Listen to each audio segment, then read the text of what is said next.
They put down the chalk, and the field is immaculate here in Warner Robins. Irmo Little League out of South Carolina got all the way to the Little League World Series semifinals last year, and they're back in the Southeast Regional. West Virginia Shady Spring is here for the first time ever, and the crowd is gathered here at Southeastern Park as the road to Williamsport starts now on ESPN.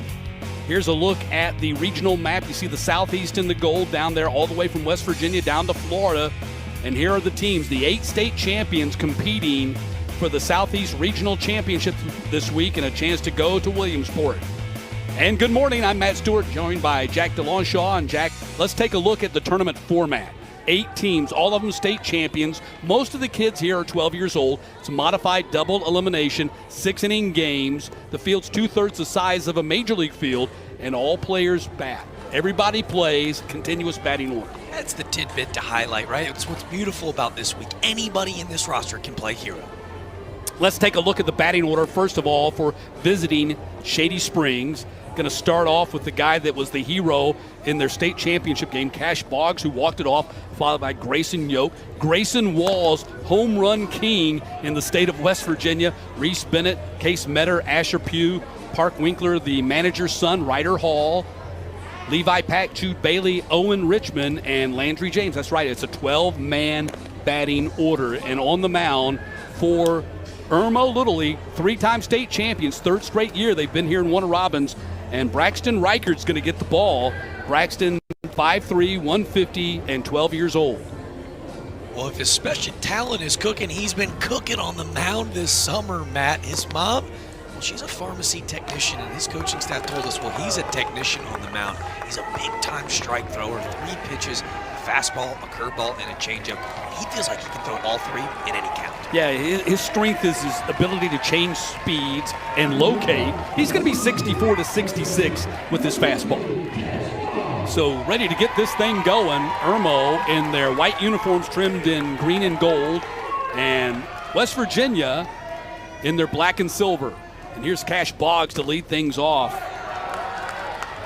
And ball 1 to Boggs. Cash Money. And he was Cash Money for them in the state championship. Taps it foul down the first base line, and it's 1-1. Walk-off hit in their 7-6 win versus Barbersville in the state championship final. And the West Virginia story for Shady Spring is a great one. 1-1 outside, 2-1. This is a team that has not had their own field to play on or practice on for 6 years now. Ball hit foul, 2-2. Yeah, they used to practice on the fields behind the local elementary school. Elementary school expanded, good for the school system, got lots of kids going to school, but it took away their fields. Strength in numbers, only 41 kids a part of this league. Yeah, 4 teams in the entire major league division, the Little League 12-year-old division in Shady Spring. Compare that to Irmo, a powerhouse sports program, baseball, softball. They've had 10 teams across all their Little League divisions, including softball, that have gone to the respective Little League World Series in the last 5 years. Ground ball hit to the shortstop. Should be an easy play, and we have 1 down as Paul takes care of it. Let's take a look at the defensive alignment. You just saw Cohen Paul at shortstop make the play. And then you've got Cates behind the plate, Luter, Badger Luter, what a name at first base. Jensen at second.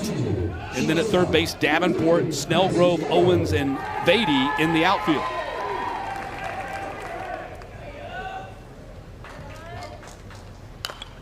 Ball fouled back off the bat of Yoke. Grayson Yoke, one of 2 Graysons on the team. 5'7", 120, he's 12 years old. His favorite walk-up song is Country Roads by John Denver. Now, whose favorite walk-up song isn't? Yeah. Country, especially if you're from the state of West Virginia. I was going to say, look, the logo, it's dawned all over the uniform. Is anybody surprised? Here's the 0-2 pitch. Bounced in there, 1-2. And what an inspiration, the Mountaineers making it all the way to Omaha in the College World Series for the first time ever. What it was, an inspiration for Little League Baseball in the state this past season. Swing and a miss. 2 down in the inning as Riker gets his first strikeout. This is filthy. A 12-6 breaking ball right over the top. Falls off a table for out number 2. Jack, this is the 5th consecutive year I've had the honor of calling the Southeast Regional, and that was the thing that struck me as Grayson Wall steps to the plate. Got to watch out for this guy. You got to love it. They call him Big G, and he's got G on the side of his batting helmet. 6'1", 165, won the home run derby in West Virginia. He hit 20 home runs in 90 seconds on 28 pitches. Here's the 1-0 pitch. We're kind of burying the lead now. Their head coach, Jonathan Winkler, who threw batting practice to him during that statewide home run derby, he said, by the way, guys, I only threw 28 pitches in 90 seconds. And by the way, he didn't hit any out in his first 5 swings. That means he goes 20 of 23 and bombs leaving the yard. This is real-life power. Coach Winkler said, hey, here's the deal. This young man is different. He is special. What a leader amongst his teammates. And there's John over in the third base coaching box. Ball is hit to Jensen at second, and a 3-up, 3-down inning for Reichard as Irmo retires West Virginia in order. Back in Warner Robins, what a spectacular Thursday morning as the Little League Baseball Southeast region underway, and South Carolina coming to the plate. Here's the batting order for Irmo, the 3-time state champions out of the Palmetto State. E.J. Davenport leading things off, followed by Jackson Owens, Triple Cates, Braxton Reichard, the pitcher, Badger Luter, we'll tell you about the name, bats 5th and plays first, Cohen Paul, then Braden Jensen, Liam Snellgrove, Jace Brown, B.J. Hammonds, and Colt Vady. Maverick Cox will wrap things up at the bottom of the order. And on the mound is Walls. Yeah, he's got home run power, and he's a power pitcher. He is their Shohei Ohtani. Yeah, well, he's been over 70 miles per hour on the mound. He's going to sit 68 to 71, a slider and a changeup. But this is a physically daunting dude on the mound for West Virginia. At 6'1", 165, at this distance, he does a great job extending off the rubber. And as a hitter, feels like it's in the catcher's glove by the time you blink. So 73 miles an hour from 46 feet. What does that translate out? I mean, I really wish that you had a smarter color analyst than him. Or a smarter play-by-play guy, because I have no idea. Rate. Well, it was funny. We started to do the math going in, and as we were doing our homework, you're looking at north of 95-plus miles per hour. The exact number I can't tell you, but this is a real, true talent. He's an incredible athlete.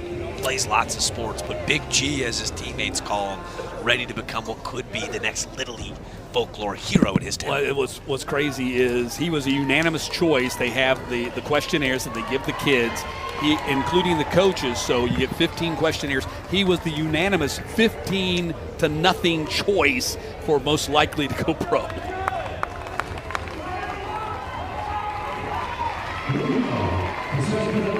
So DugoutEdge.com says a 70-mile-per-hour pitch in Little League is the equivalent of 92. And they've had him up to 73, yeah. So you're approaching 100. So here we go. First pitch to Davenport goes to the backstop. But even with the power, still got to throw strikes. Yeah, I think for everyone, right? You Yeah. got the opportunity to play on ESPN in this beautiful venue here in Warner Robins.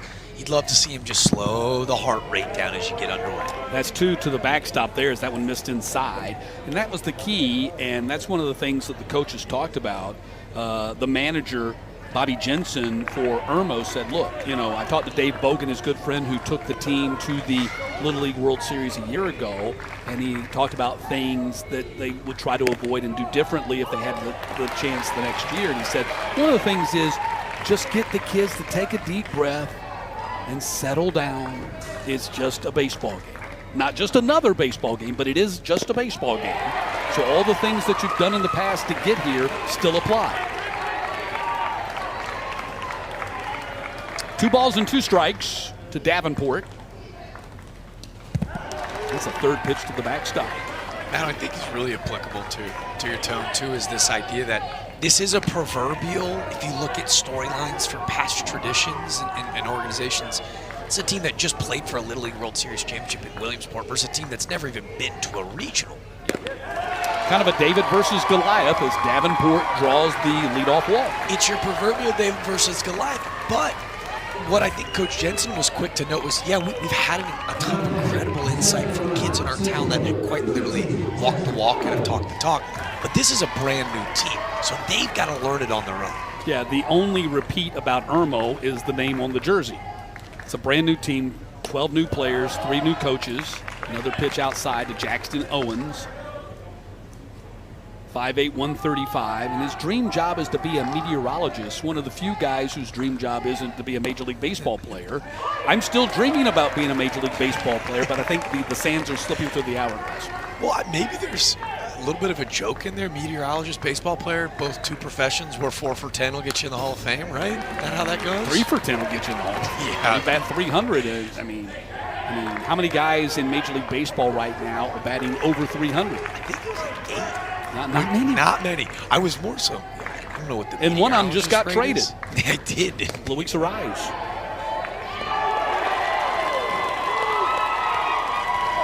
So strikeout of Owens as Walls makes quick work of him.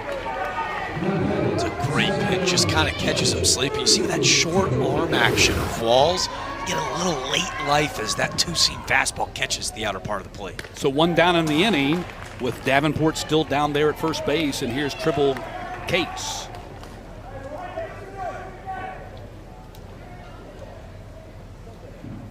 Cates is a 7th grader out of Prosperity, South Carolina, and one of a number of players on this Irmo team that attend Gray Collegiate Academy.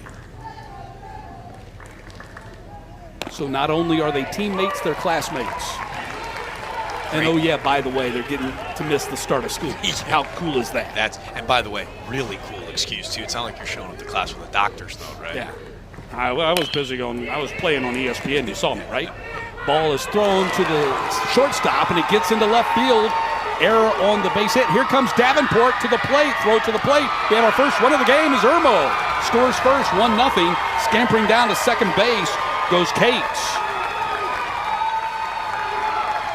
And this is where you got to take that deep breath and make a routine play, hit to the second baseman. Great hustle from Davenport. Forces an errant throw from Winkler, but they told us that Davenport, he's their catalyst. Bring it all the juice. Look at the emotion as he slides in safely for the first run of the Southeast region. And here's Reichard, yeah. So example right there. That's a routine play. That's 1 out at second base. Cut down the lead runner. You got 2 outs and a man at first. Instead, you got 1 out, runner at second, and a run on the board. Ball goes to the backstop, and now Cates is at third base. And this is almost foreign territory for this West Virginia team, who has really driven their way all the way down to Georgia for this big-time moment because of their pitching. So, giving up a run in the first, a little shaken. Let's see if Walls can't dial it back in. And when you say driven, they drove a long time. West Virginia's a long way from Warner Robins, Georgia. It's 10 and a half hours.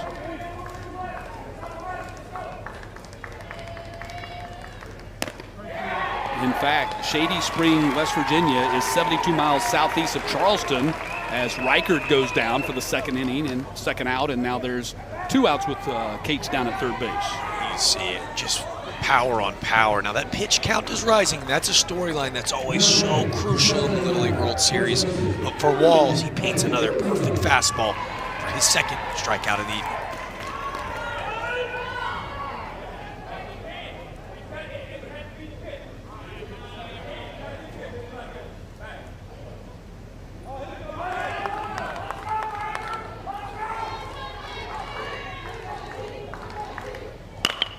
Ground ball hit to the second baseman, and Winkler gets another chance. This time makes the routine play, and the inning comes to a close. So West Virginia, Warner Robins, what a morning here on Thursday morning as we get the baseball Southeast Regional underway here at Southeast Park in South Carolina, already with a 1-0 lead on West Virginia.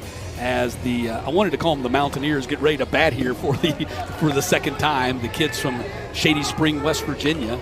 Like I said, 72 miles southeast of Charleston, and only 496 miles from Warner Robins. Yeah. Well, and it was really fun to hear how Coach Winkler lamented and really was super proud of the way that their community responded, right? They win, and this is the first time that they will ever represent their town.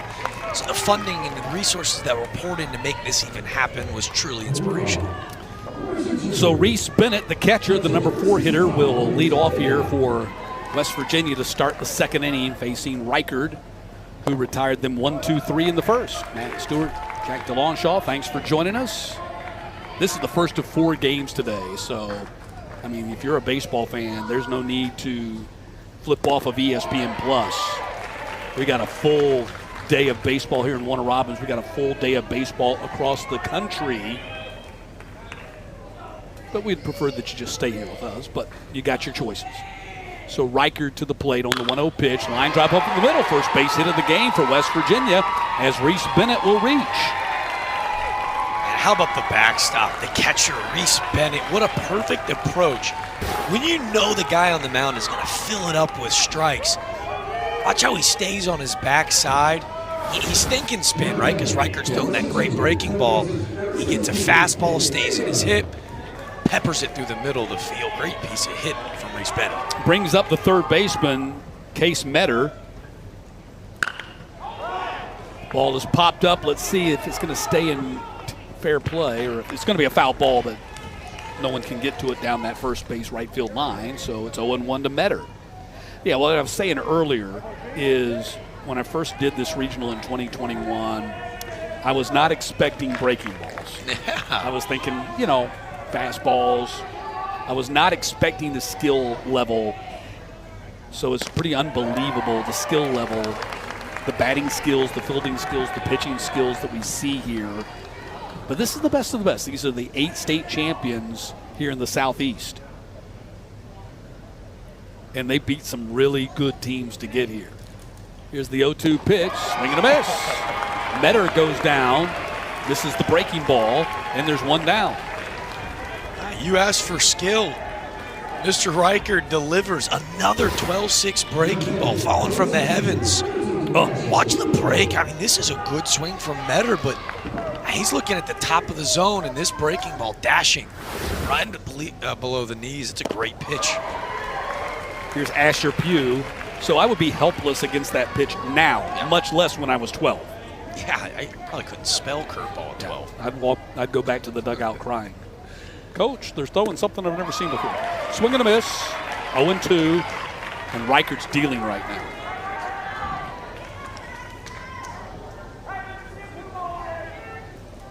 Played for the Yankees during the regular season. That was his coach. His coach, Bobby Jensen, that was his team during the regular season. So he's just been with him all year long since the start of the Little League season. And the truth of the matter is they've been together a long time. A lot of these kids, they didn't just come together for All-Stars. They've been playing a lot of them since T-ball. And maybe 5 or 6 years old if they didn't start in T-ball. They've been playing together a long time. So coming together in the summer for All-Star baseball is something they do every year.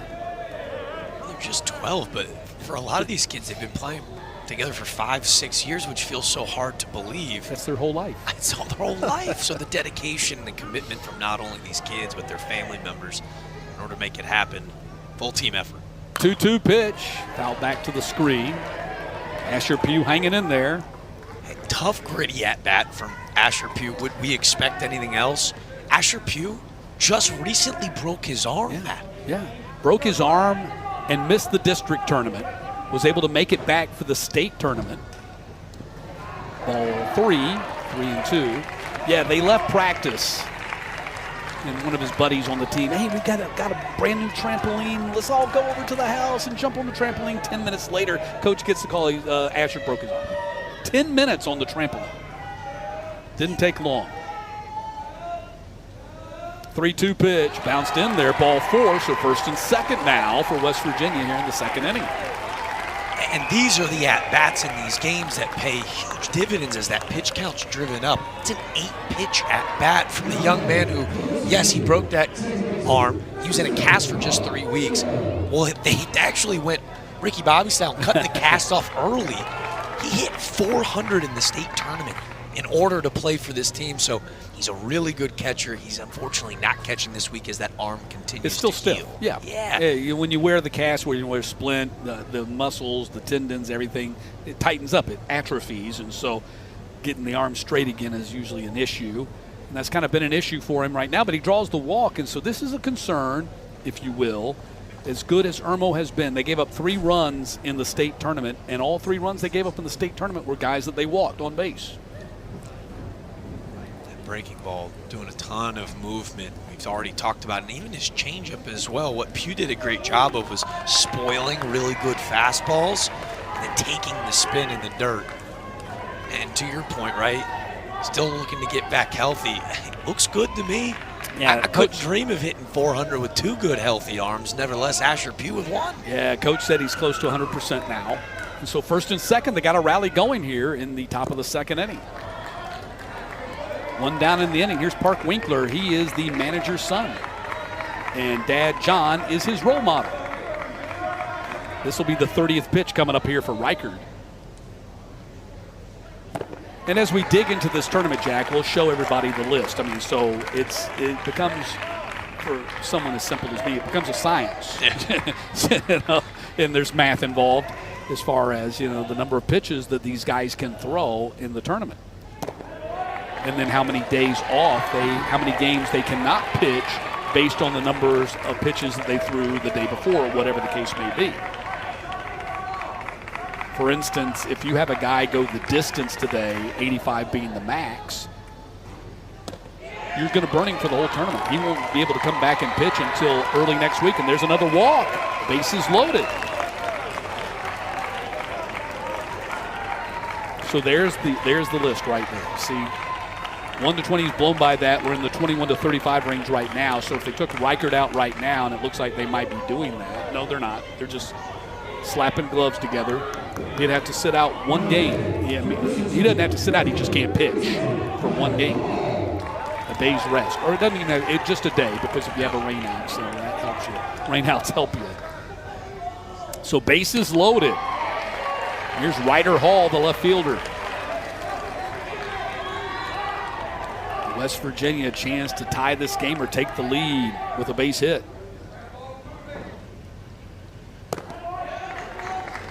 Ryder Hall, 5'4", 131, 12 years old, goes to Shady Spring Middle, played for the Twins during the regular season. Fans at home, you want to see Ryder Hall tip that helmet rounding second base on a triple today, because he is daunting maybe the coolest haircut in the entire field. Got the leopard print on his head. That is a leopard, right? I know leopard, cheetah, flip a coin. It could be cheetah. I like leopard. That sounds leopard cooler. or cheetah. Yeah. Well, if we're talking about how fast he goes, it would be cheetah, right? Yeah. Hunt a baseball like a leopard, though. Sounds nice, too. 1 ball, 2 strikes. Swing and a miss, and he got him. Big strikeout for Reichard with the bases loaded. Now 2 down. 3rd strikeout for Reichard. What a heck of a response from Reichard. There's that fastball kind of cutting away. Gets Hall to chase out of the zone. And with 1 out, they're either hunting a double play ball with that 1-run lead, or he went and got his strikeout. And it could be the end of the day. This is where that strategy starts to come into play. So here, they're going to take Reichard out right here. So Reichard coming out of the game, making a pitching change, is Jay Brown, who pitched for the national champion South Carolina Gamecocks, makes the pitch. Well, here's B.J. Hammond on to pitch for Irmo, South Carolina. 5'4", 190, 12 years old.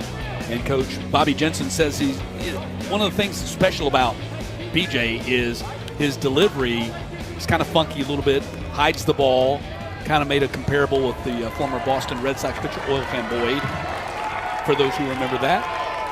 So he's got great feel on the mound, awesome pitch ability. He works really quick, and I think in this moment with 2 outs, they want to almost try to catch West Virginia sleeping with the bases loaded.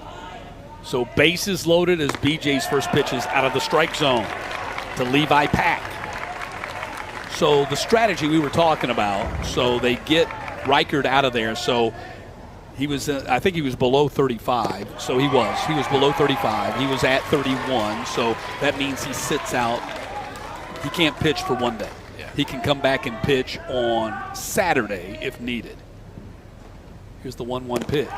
Swing and a miss, and it's 1-2. So now B.J. Hammond's one strike away from getting out of this bases-loaded situation. West Virginia can't afford to squander this opportunity to at least tie the game. Hammond rocks and fires outside 2-2. A silver lining, right? 3 up, 3 down in that first inning for Riker. They knocked the starter out of the game, but it would be a huge opportunity to find a way to put a dent on that scoreboard. Oh, wow, just missed 3-2, so now it's loaded. Count is loaded, the bases are loaded. This is a big pitch right here. 3-2 pitch. Ball 4 and a run in as Levi Pack draws the bases loaded walk. We're tied at 1. Patience is a virtue, huh, Matt? There's no way. Third I'm like walking swinging. inning. I'm swinging at that pitch. If it's 20 feet out of the strike zone, man, I'm swinging. I know, right in the 3-2 There's no count. way. He's I nibbling melt on in the that outer situation. third, and love the approach from Pack, who, to your point, right, everyone wants to play hero and have that big moment. Yeah. He does a great job putting the bat on the ground and going, all right. Yeah, disciplined baseball. Yeah. So the base is still loaded. We're tied at 1. And here's Jude Bailey. Bailey, did he go? He did. Yep. Trying to duck out of the way of it. Bat crosses the plate. 0-1 to Jude Bailey. Over his head this time. Jude Bailey, 5'6", 120, 12 years old. He homered in the district tournament. He played for the Blue Devils during the regular season. That was his manager Winkler's team. Ball in the dirt. Phenomenal work behind the plate from South Carolina catcher Tribble Cates. Blocks that ball up, won't come up in a box score, but that potentially saves a run. Great work by the backstop. 2-1, blowing away, 3-1.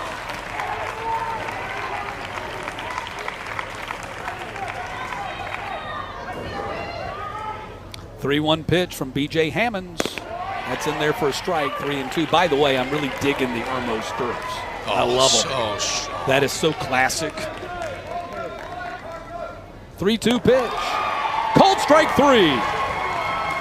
And West Virginia leaves the bases loaded, but they do tie the game on a bases. High puffy clouds hanging above us here in Warner Robins, Georgia, as we head to the bottom of the second. West Virginia and South Carolina tied at 1 in the first game of this Baseball Southeast Regional.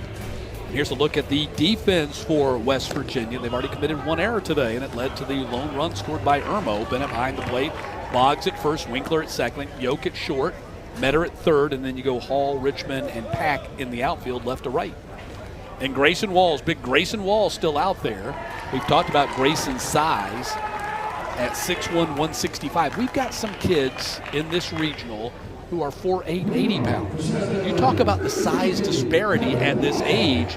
You know, some kids have hit puberty before others at the age of 12, and it makes a big difference. You have such a size disparity in this regional sometimes. You talk about kids. There you go, Cohen Paul. Yeah, come on, 4'11", man. 85. Comes in all shapes and sizes. Cohen Paul's been a stud shortstop for this Irmo team. Yep, he has been. Second pitch is a strike, and it's 1-1 to Cohen Paul. Played for the Rangers during the regular season. Dad Jonathan and Mom Brittany, plus Cannon and Campbell cheering him on from his family.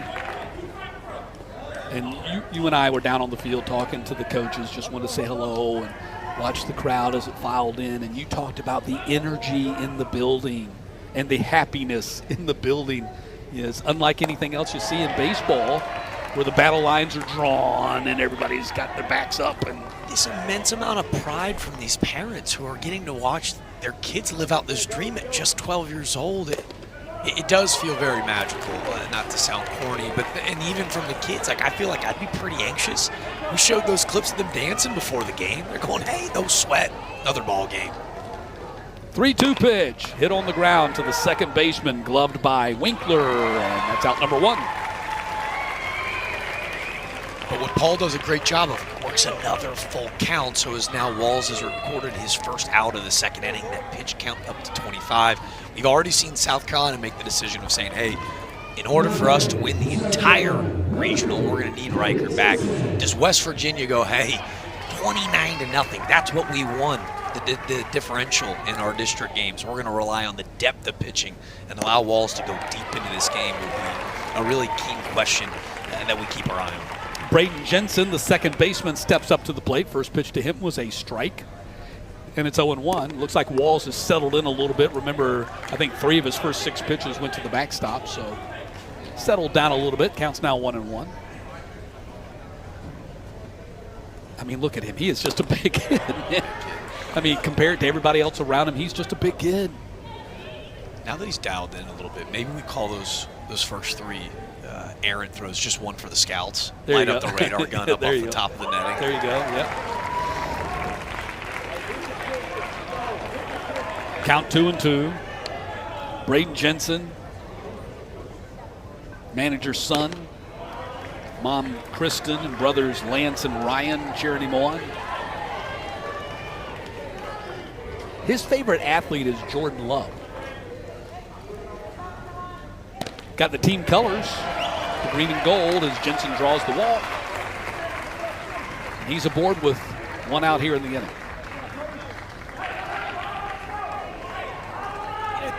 Tough thing being the coach's kid, right? But maybe not for the reason that you expect. Dad feels like he can coach you a little bit harder, but what he kind of beamed with pride about talking about Braden was, hey, we've kind of been there and done that. He's got 2 older brothers that have kind of helped lead the way, and to kind of culminate in this moment for Coach Jensen, I think, and the entire Jensen family has been really special. Yeah. Most of the coaches, maybe with the exception of just a couple, have sons play, or daughters. Yeah. We'll see that with Kinley Rasmus later on tonight in the night game. And yeah, you're going to want to see her. Here's Liam Snellgrove. Swing and a miss.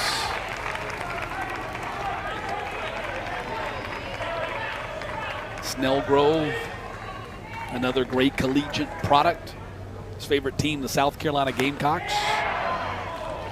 As Irmo is just right outside of Columbia, South Carolina. It's 12 miles outside of Columbia, South Carolina, and just 208 miles, a reasonable 208 miles from Warner Robins. Ball hit in the air, going to get to the backstop. Get to the overhang.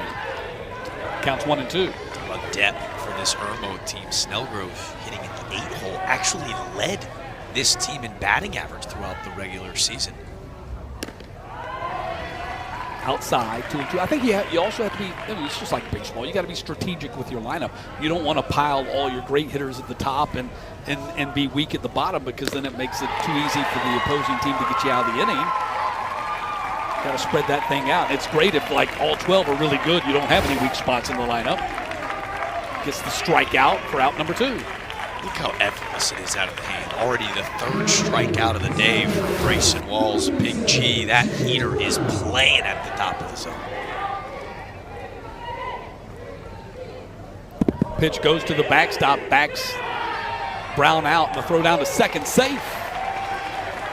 So Jace Brown at the plate. First pitch to him goes to the backstop, and Jensen advances to second on the wild pitch. So now base hit scores him, as we are tied 1-1 here in the bottom of the second. And there's a strike. Now remember, these are just 6-inning games, so before you know it, it gets late in this game. Pitch high, 2-1. Next inning, we're going to be halfway through.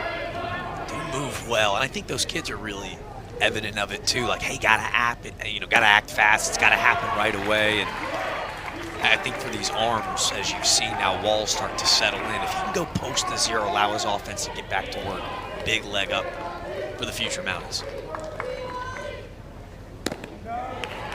Now this will be the 4th full count for Grayson Walls, as it's 3-2. Still no hits allowed and 3 strikeouts, but a run on the board. An error back in the first inning contributed to the run. And there's going to be the walk of Jace Brown, now first and second. 3 strikeouts and now 3 walks for big Grayson Walls. Yeah, the walk in the first and the error that led to the run for Irmo. The other thing is, if you're watching Little League Baseball for the first time, is B.J. Hammonds, who's now pitching for the Irmo team, is batting. Time is called from the West Virginia dugout. The other thing that's really strikes you about the Little League game, and I think here comes Winkler out. He wants to see Grayson Walls. See if they're making a pitching change. I don't think anybody's been warming up in the bullpen just yet. That does not necessarily mean they're making a pitching change.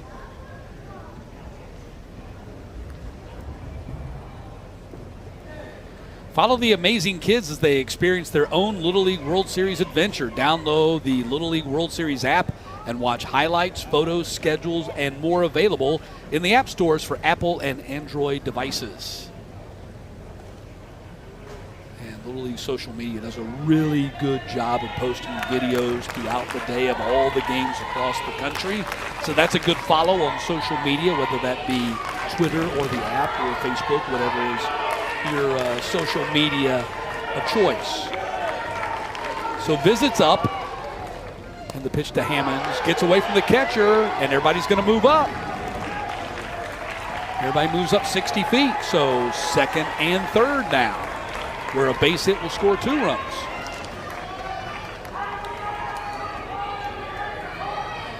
See a lot of his misses are arm side right now. I want to see Walls keep that front shoulder a little bit more closed off.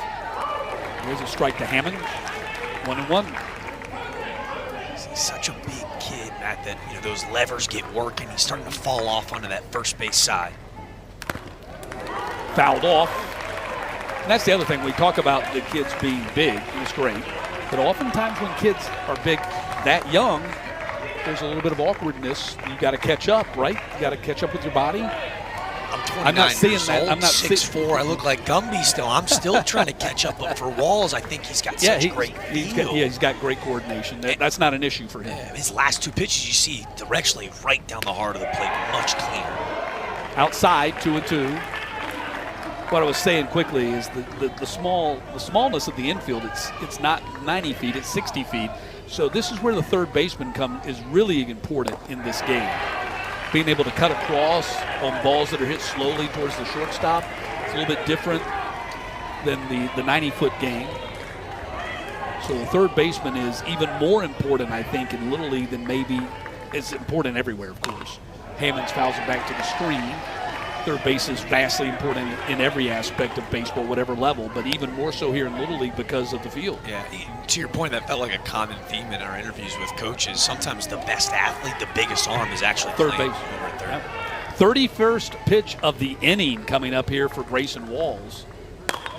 Ball's fouled back. Kind of looks like every manager has a different strategy. And Bobby Jensen says, yes, sure, we script it going in. You saw Irmo, they got Reichert out of there pretty quickly. Looks like West Virginia might be invested in Walls going a long time today. There's the walk, bases loaded.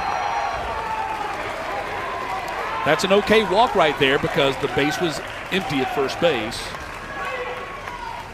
So now the bases are loaded though. Sets up a course at any base with 2 down in the inning. And now the number 11 hitter in the order. I know that sounds strange to say. And Colt Vady steps to the plate. I love this leadership. Grayson Yoke, the shortstop for West Virginia, coming in and just trying to slow the moment down. You could see after that 3-2 miss, Walls was really upset with himself. So love to see his teammates come in and try to pick his head up in what is now a crucial AB to get out of this marathon of an inning. So Snellgrove is going to pinch run for Hammonds at first base, which you're allowed to do because he's the pitcher. You can do this for the catcher as well. Once. Yeah, I believe with 2 outs as well, too. Yes. And so Snellgrove, who batted in the inning but struck out, he's the next available guy. So they try to do it in that order because everybody's batting. It can't be, a guy on the bench who's not playing because they're all playing. So it's kind of like the rule in baseball in extra innings, that the runner at second base is going to be the guy that made the last out in the previous inning.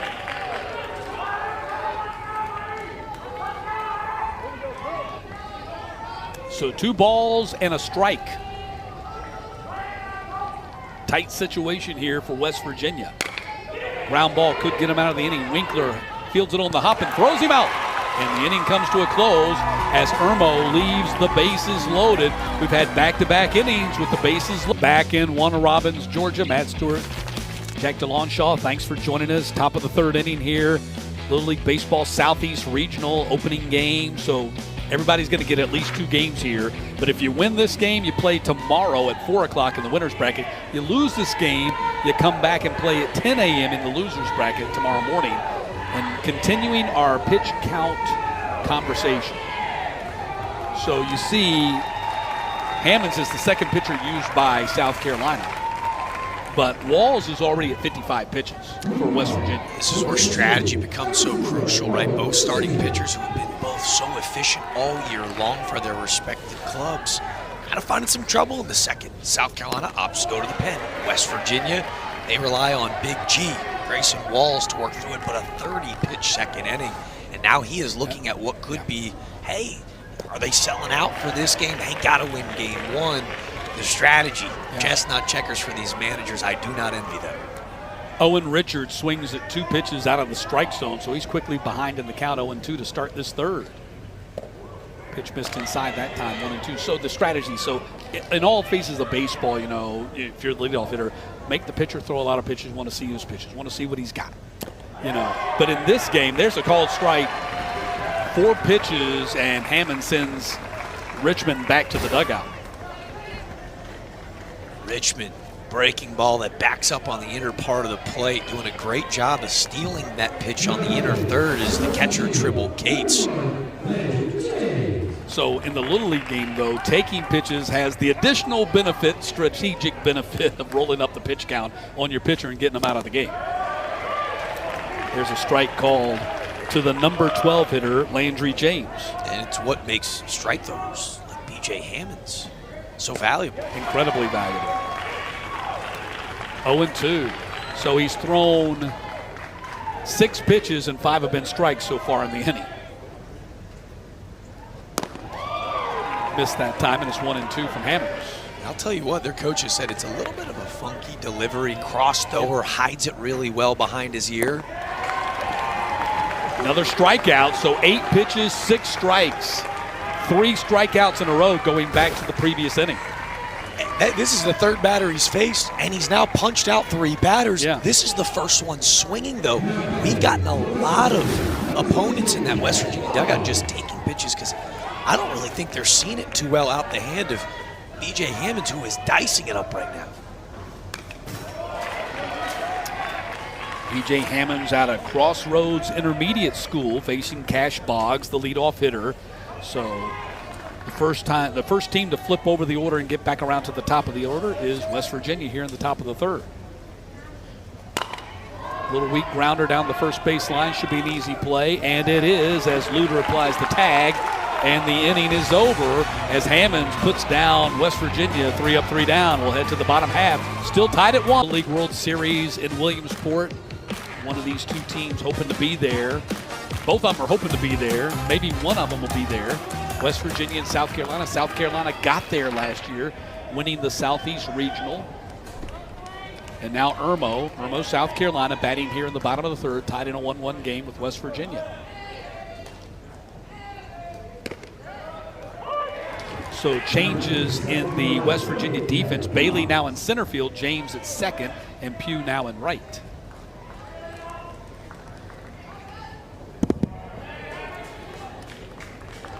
Remember Asher Pugh playing right field, easing his way back in defensively. Coaches say he's nearly 100% after breaking his arm just a few months ago. Yeah, he's been a catcher during the season, so trying to find him a less taxing defensive position.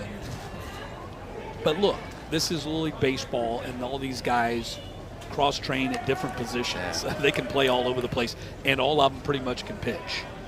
It was funny getting to do your prep work and you're studying up and you're learning as much as you can about these kiddos. You forget, like, that was the best part about playing and going to the yard every day. You're like, I think I'm going to play like 4 different positions today. Wouldn't that be a great rule in Major League Baseball if you couldn't just be pitcher only? Yeah. You had to play a position too? Well, I think a lot of those pitchers, and I'm speaking on behalf of a lot of my friends, are glad they're not hitting anymore. but maybe they could get an inning at first or third. Sure, they could do it. They did it all their lives, pretty much, until they got to the higher levels and started to specialize. 2 balls and 2 strikes.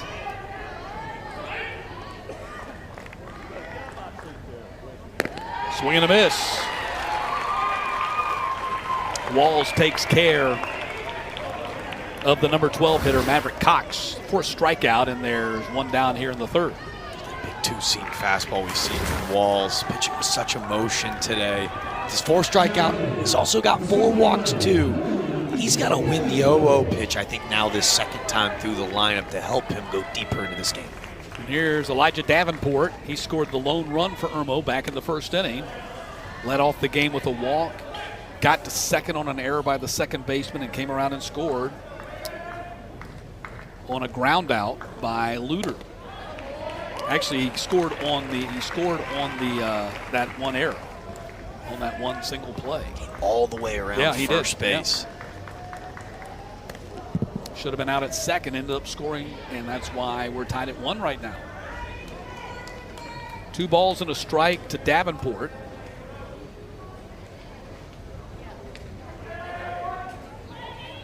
And we'll know, we cannot possibly know right now, but what major leaguer might we see here over the next couple of days in Warner Robins? Both of these staffs think the guy in the box right now and the guy in the mound are really healthy choices. 2-2, chased it out of the strike zone. Another high strikeout there for Grayson Walls. 5 now. It's tough for Davenport. It was that breaking ball that kind of backed him off the plate. And this is just a 4-seam fastball. Not as much arm side run as we've seen throughout this outing. And Davenport goes chasing at the top of the zone, best on best, and Walls wins the battle. So Walls is now at 65 pitches, so it's obvious they've gone all in on Walls here in game 1. Because, at this point, if he blows by that 66 number, I think he's got a 4 days race. So you're not seeing him again until Monday or Tuesday, which is championship round type rounds. Yeah, Tuesday's the championship. Yeah, earliest he can come back is Monday, but this is where semifinals. The strategy of it all, right? And I think for West Virginia, they're saying, hey, we're going to win or lose with our horse, right? Game 1, we got to go win the 1st. There's a strike. Yeah, exactly. We've never been here before. We've never won a state championship until this year. Let's don't overthink this thing. This guy's our dude. Let's ride him. Now, if you are going to see it all the way through, you'd love for Walls to be able to get into the 4th or 5th. And if South Carolina, this second time through the line, can keep working great counts, maybe they can get to the pen premature. He can get to 85, and then he's got to come out. No. So he's still not. I mean, if he can make this a quick inning, he's going to get you to the 4th at least. 2-2 pitch hit on the ground to the shortstop. Should be an easy play. And it is. In a 3-up, 3-down inning, Grayson Walls pounds his chest. He says, yeah, I feel it. Heading to the 4th. We're tied at 1. Get the 2 in front of us today for West Virginia. For Shady Spring, this is the first time that they have ever even made it to play in a regional. So, yes, all of those steps accumulating into this awesome moment in this incredible venue here at Warner Robins, right? Like, hey, there's no such thing as moral victories, but these kids have been through a ton this summer. Yoke, Walls, and Bennett due up here for West Virginia in the top of the 4th. And we're already halfway through this game. And it's already getting late in this game. So you can kind of feel the tension slowly building. Looks like we might have a big finish here. Someone's going to get their heart broken maybe. Someone's going to be elated. So what do you think? First time doing the Little League? It's as good as advertised. It is. I mean, like, it's just really so pure. It's so much fun. It's the one word that I can think of when you see these parents filing in and these kids warming up to head onto the field before the game. Yeah, it's a different vibe. It's a whole different attitude and experience than what you and I usually do. Right. Which is fine. We love what we do with the other stuff. College baseball, we love that. That's great. That's fun. But this is a totally different vibe, and that's cut off by the third baseman. What a play by Davenport. Exactly what we were talking about just an inning or so ago, how important that third baseman is, especially on the short field. Hey, I'm telling you, we were watching Davenport take ground balls before the game during infield, outfield. This is a really difficult play. He's got to have the confidence to come charge this baseball, take it off the short hop, and deliver a rifle across the field. Elijah Davenport. Davenport's a guy that they can use, they can pitch, but they're reluctant to do that because he's so valuable for them at third base, and that full value of what he's able to bring to your team was on display right there on that ground out by Yoke. And here's Walls. They're pitching to him. In the district tournament, they wouldn't pitch to him. If you're just joining us, he won the West Virginia Home Run Derby. He hit 20 home runs in 90 seconds. How is that possible? I don't know. But again, I still think we're burying the lead on the whole story. His head coach, Jonathan Winkler, threw batting practice to him during that derby. He said that he hit 20 homers on 28 pitches. That's bonkers in itself. Yeah. Ground ball hit to the second baseman. This is going to be an easy out, and Walls is retired as Jensen throws him out for out number 2. B.J. Hammond right now, slicing and dicing on the mound. Every pitch like a snowflake, doing something different. And I think for Hammonds, what he did in that at-bat that I thought was really impressive, no fear. He went right at the big hit. I love how quickly he works, too. I mean, he gets the ball and he's ready to go. Number 3 hitter in the inning is Reese Bennett. He walked his first time up. That was back when Reichard was pitching. So this is all, they're all facing Hammond here for the first time. He's the second pitcher used by Irmo, and Reichard was good. Got into trouble with some walks there in that second inning, and they got him out there pretty quickly. Here's the 1-1 pitch, backed him off the plate. It's 2-1. How about the situation they brought Hammonds in, right? Yeah. Base open, he walks the first guy, nervous a little bit, sure. He's retired Bases loaded, straight. 1 out, yeah. right? And then he's actually struck out 3, and he's retired 6 in a row, and there's a good old-fashioned broadcaster's jinx. Exactly. My bad to the Hammonds. There you go. Well, welcome to it. Hey, just 12, but yeah, these dang TV guys are going to be ruining things the rest of your career, BJ. They're killing us. Shut up. Well, he's unfazed, man. I love how quickly he works. I do. He's going to be a coach's dream throughout his collegiate career. Give me the ball. Let's get this thing rolling. You can see how he's impatient up there waiting for the batter to step in. He's like, get in the box. Let's go. Up-tempo, pace. We love it. Pitch misses high to Metter. Metter struck out his first time up. That was facing Reichard. So a man aboard here for West Virginia, 2 down in the top of the 4th. Ball in the air, one of the rare balls hit in the air. Taken by the second baseman, Jensen, for out number 3. Hammond, BJ, just getting the job done for Irmo. And now the boys from South. Warner Robbins, you'd be wise to get under the overhang. It's a lot cooler in the shade. Not too hard, not too hot yet, just yet here in Warner Robbins. As we head to the bottom of the 4th in this first round game. Got some clouds rolling in as they typically do here in Warner Robbins. We're at Southeast Park. Man, what a spectacular park this place is, Jack. It is, man, the investment poured in by the community to make, obviously these dreams come true for these kids are truly special, man. Like, you just look around, you're going, I don't know if I played in many college ball parks that were as pretty as this one. This place is immaculate. They do a great job. It's a natural grass field. How fun is it to see a natural grass field anymore? Good for the soul, right? Exactly, it is. Makes you feel good. Restores your faith in baseball. Nothing against the artificial turf, but I love the natural grass. So here we go in the 4th. It's 84 right now. Feels like 92. That's why I was talking about sitting underneath the overhang. Yeah. You asked a great question during our interviews leading into the week. West Virginia kind of lumped into the Southeast. Up the middle, gloved by the shortstop, going to throw him out. Nice play. Walls nearly reached back with his pitch hand and then let it go by. You don't want to do that. There's no need to do that. You got a shortstop back there. Let him handle the play. That's a super play by Yoke. Dang good shortstop, too. Grayson Yoke, big kid as well, ranging to his left. He's a two-way stud.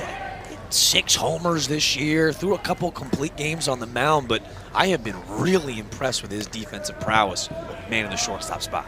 Here's Reichard, the number 4 hitter for South Carolina, started the game as the pitcher, did not pitch poorly. Got in some walk trouble there in that second inning, and he got him out pretty quick. Save him for another day. Here's a strike to Reichard.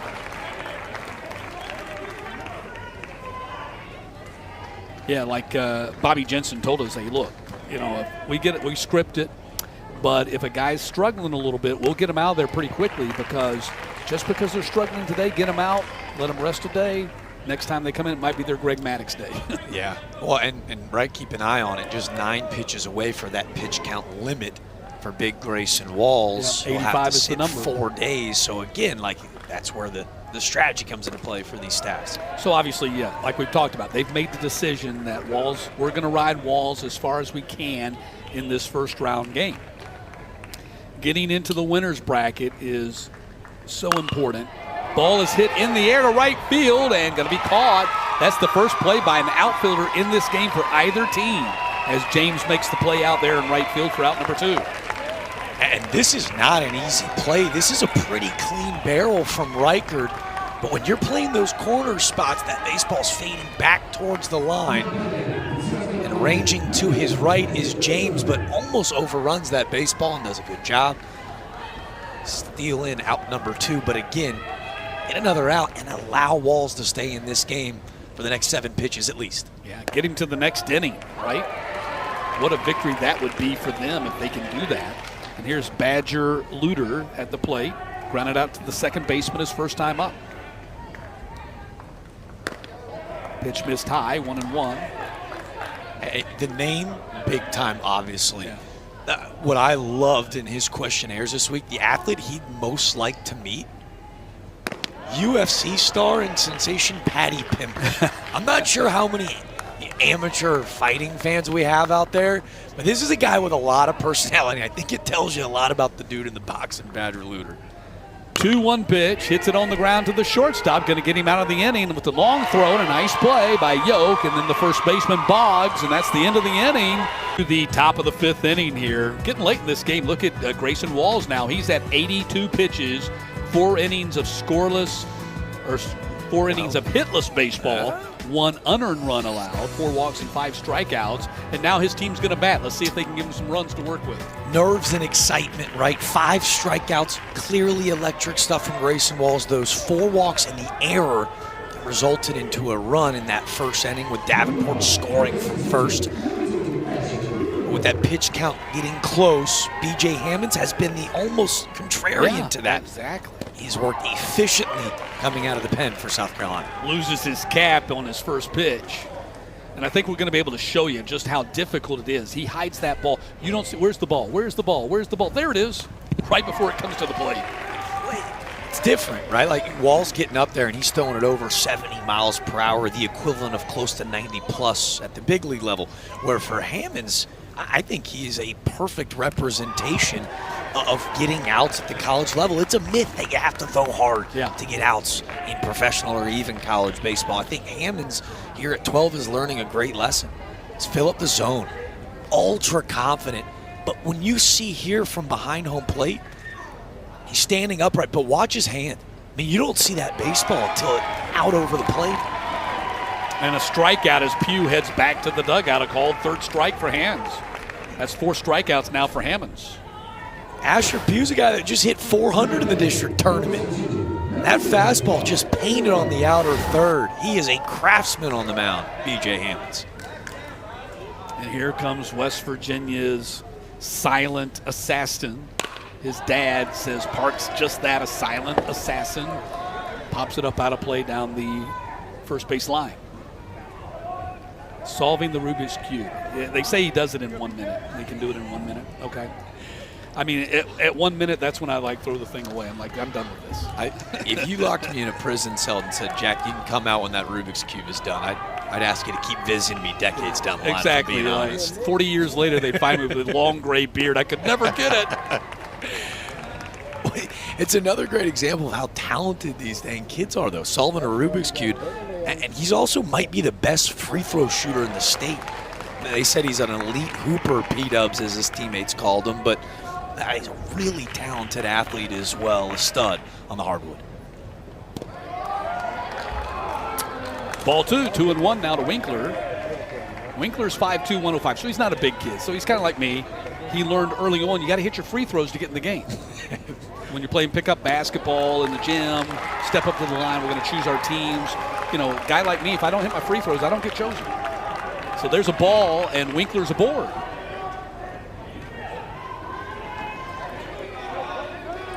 You wonder, right, for West Virginia. See, you didn't have to worry with that problem because you're like 6'4". You like posting guys up like me, shoving us out of the way. But we couldn't shoot, so we had to learn how to set a screen really early on in the hoops career. Foul down the first baseline. And here we go. Here's Ryder Hall. We were talking about his hair. Look at that. That is commitment. Yeah, commitment. That's swag on the millionth degree. Are you kidding me with this? Ryder Hall with confidence on the moon. There's no doubt. Are we going cheetah or leopard? What do you like? I don't know. We got to have some zoologists chime in on this because I don't know. I think they all have spots, right? I don't know my feline, wild feline genre as best as I should. I'll tell you what, who cares, right? He's got the J's on, the cheetah hair. We just call this swag. Yeah. You nailed it. Swing and a miss. 0-2 now. Was that it? That's it. Was that it? Hey, B.J. Hammonds is working so quick. He's so fast. We missed a strike. I was 3 pitches. busy talking about the spots. We missed a strike. Yeah. 2 down. Talk about confidence. I believe the kids refer to the word aura these days. That's what B.J. Hammonds has brought to the mountain for this South Carolina team. No doubt. 2 down in the inning. And there's a strike to Pack. Pack drew the bases loaded walk back in the second inning. That was the lone run knocked in for West Virginia so far today. Here's the 0-1. That's a ball. And it's 1-1. I mean, this is the kind of game that you would anticipate in the opening game of the tournament. Great pitchers duel, good defense, tight game, just 1-1. You know, things get a little bit looser once you get a little bit deeper into the pitching staffs as the tournament goes on. But this is your prototypical game 1 first round game. Any tournament, you name it. 2-1, outside, 3-1. If you're just joining us, we kind of mentioned the proverbial David versus Goliath. The South Carolina team was in Williamsport a year ago. They're the reigning Southeast Regional champs. West Virginia, this is their first time even playing for a regional. This is where depth comes into play for these powerhouse programs, as Hammonds is a reliever, wasn't even their starter. Yeah.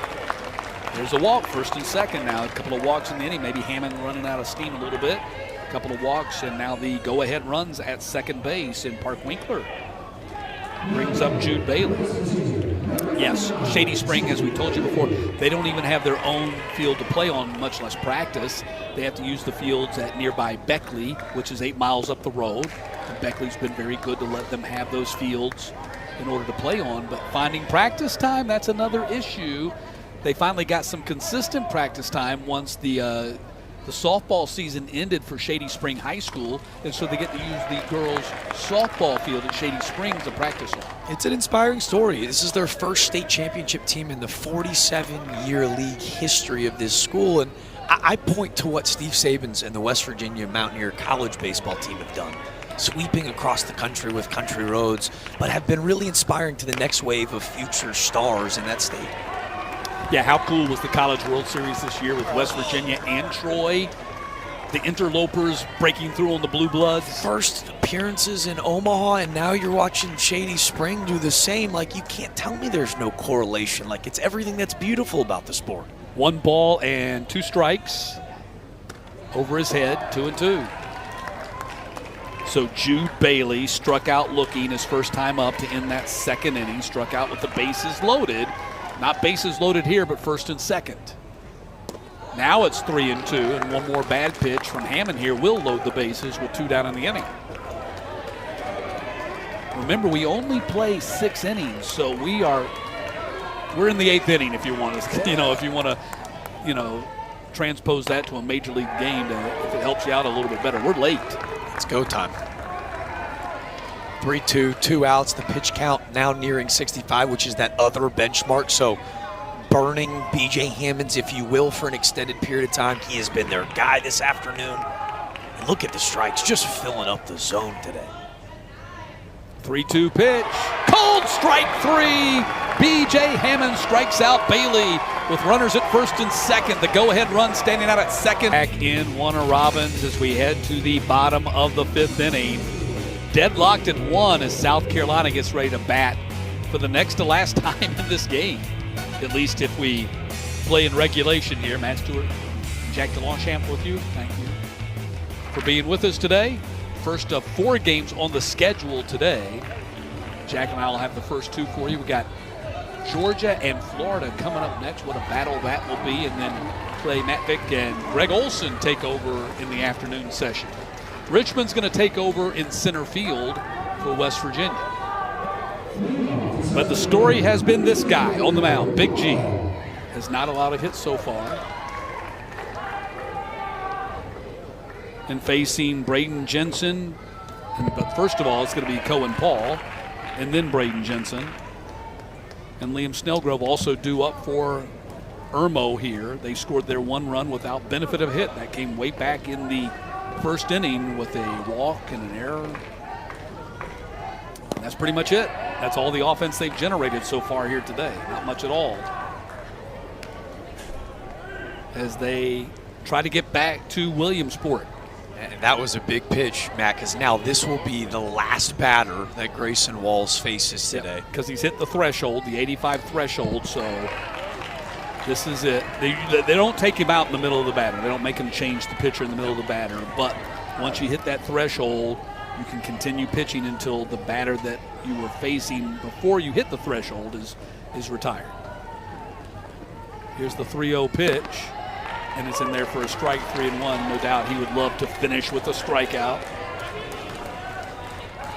and turn the ball over to his teammate with 2 down in the inning rather than, or 1 down in the inning, 2 outs to go. And that's going to be ball 4, and that's going to be it for Walls as he loses Paul to start the 5th. And so much excitement and anticipation for Grayson Walls going into today. He'll lead this game with 5 strikeouts and not a single hit on the board. So Walls, what a performance as he checks out here, reaches his pitch limit in the... I'm going to wear fastballs off the chest. I don't care what my pants look like. Grab the baseball, I'm going to grip it and rip it real quick. So he comes in, nobody out, 1 aboard for Irmo here in the bottom of the 5th. Pitch goes by him to the backstop, knocked him down, and Paul's going to be at second base on the wild pitch. Jensen was showing bunt, and Bennett knocked him down. Another big storyline, too, failed to mention going into the inning. How about Asher Pugh, right? The catcher who broke his arm, getting his first action behind the plate for quite some time. Guy turns around to bunt. Almost feels like a hockey goalie situation where you don't see that ball coming in.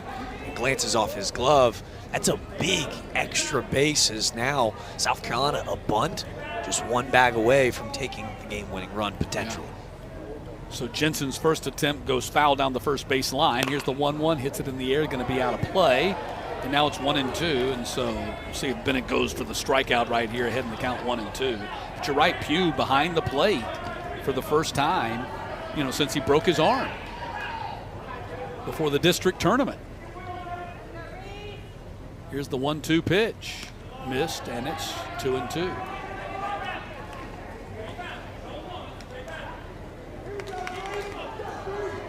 Go-ahead run out at second base. Now, remember, West Virginia has one more trip to the plate, that being in the top of the 6th. Ball is hit foul down the right field line.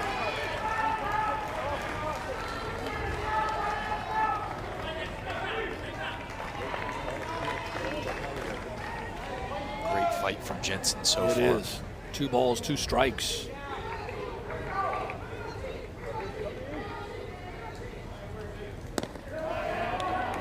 Wow, ball 3.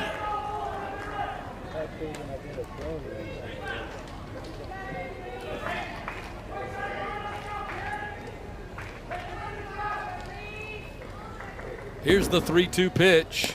Outside, 2 aboard. Now, oh, called strike 3. Jensen thought he had drawn the walk. Now instead he heads back to the dugout. A late call with Pugh set up inside, reaching back across his body. I think that's why we see a little bit of a delayed call, but I think it's the right one. A perfectly spotted up 4-seam fastball away. Great pitch from Bennett. 1 down in the inning. Here's Liam Snellgrove. Pitch bounces. Dirt read. Runner goes from second to third. So now just 60 feet away where a wild pitch will score the go-ahead run if they can get it. Cohen Paul alertly. That ball was in the dirt, read it well, and took off to third base. 1-0 pitch. In the air, this should score the run, maybe. Shallow center field, it's going to drop. Paul races home from third, and he is going to be safe. Irmo has the lead. Into second base goes Snellgrove, and Snellgrove with an RBI double here in the fifth gives Irmo a 2-1 lead. First hit of the game for South Carolina. Well, it's a new center fielder, Richmond, sliding over, and he gets a little bit of a delayed break. But sometimes you just got to put a little bit of pressure on the defense. Snellgrove, who we told you actually led this team in batting average in the regular season, hiding out in the bottom half of this lineup, delivers in a big way. So now Snellgrove is in scoring position as South Carolina has the lead and looking to add to it here in the fifth. Here's Jace Brown. First pitch to him was a ball. Second pitch from Bennett is a ball, and it's 2-0 to Jace Brown. Jace Brown, his dad Jay, the coach, we mentioned he was a team captain on the 2010 South Carolina Gamecocks national championship team. Ball gets by the catcher, Pugh, and now at third base. Snellgrove down there at third base.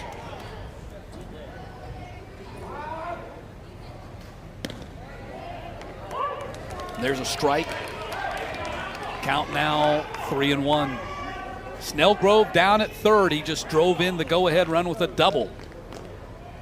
3-1 pitch from Bennett. In the air to center field. Going to get over the center fielder's head. It's 3-1. Brown heads to second, and he is going to be safe. Back-to-back doubles for Irmo, and they have a 3-1 lead.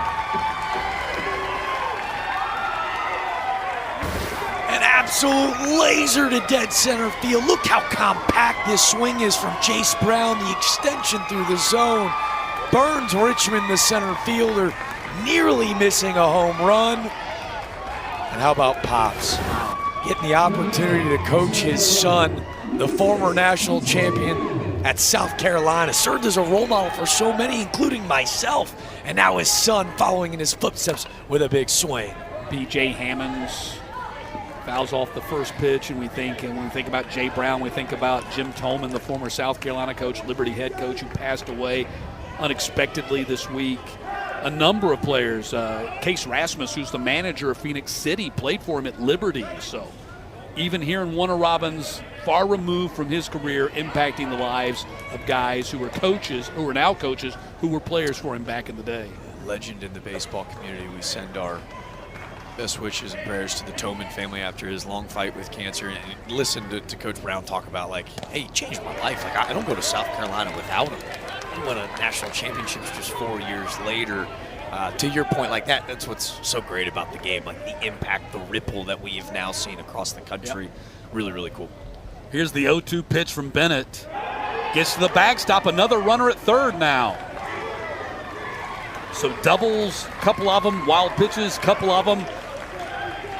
And now Irmo threatening to score their fourth run here, their third in the inning.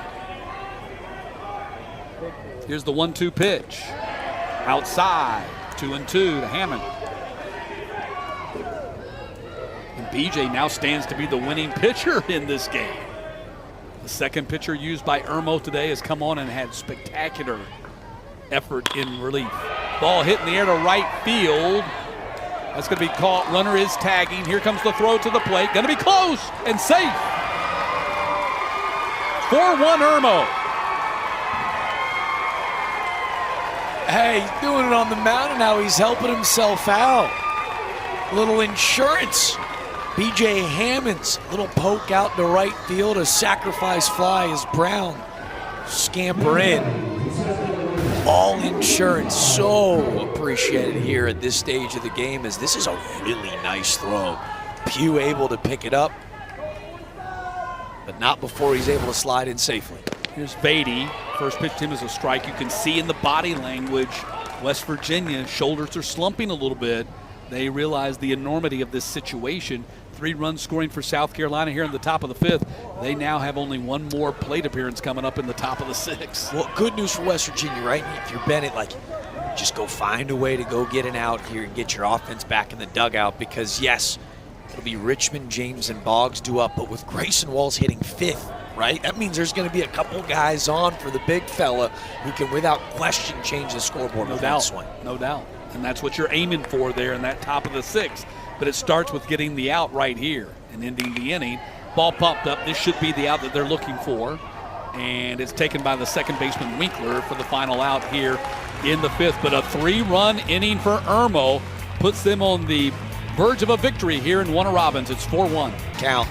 And he has been ice in his veins ever since. And now just 3 outs away for getting a team who played in Williamsport a year ago right back on the right track. Yeah. Going 1-0 in the Southeast region. Bunt right back to Hammond's going to get to it and safe at first base. Spinning and heading to second, and now they might have him in a rundown. Throwing him back towards first base, and they got the out. Big mistake right there by Owen Richmond. He got the bag at first, got a little bit greedy, took a wide turn, slipped a little bit as he tried to head to second. Owen Richmond, right, he gets it done. He gets a bunt down, put a little pressure on the defense. The throw goes right off the glove of Luter. Great play by Hammond defending the position.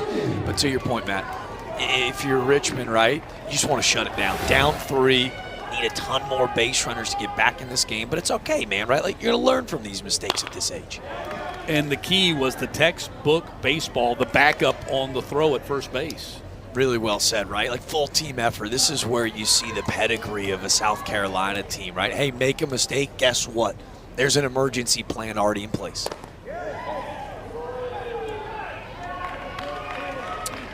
Count now 1-1 with 1 down in the inning as Landry James, the number 12 hitter at the plate for West Virginia, swings and misses, and he's behind 1-2.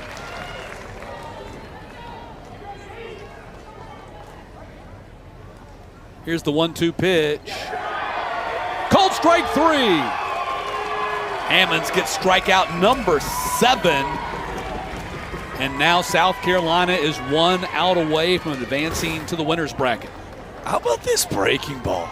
Oof, making nasty B.J. Hammonds. Another punch out looking, and by the way, still haven't seen a smile from him. He is locked in right All now. business.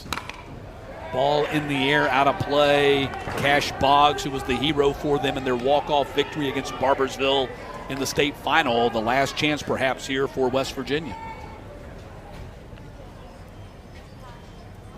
0-1 pitch outside, 1-1.